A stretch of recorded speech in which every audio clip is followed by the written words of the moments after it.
To guys, so ang sarap ng isda oh, may bangus po oh, may tuna. Sarap dito mamili guys oh. Tulad sa akin dito ako bumibili. Ang nagustuhan ko dito yung tuna. At lalo pa kung may pira ka.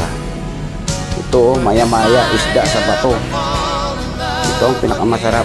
Bihira to makita sa mga talipapa. Mga ganitong bat.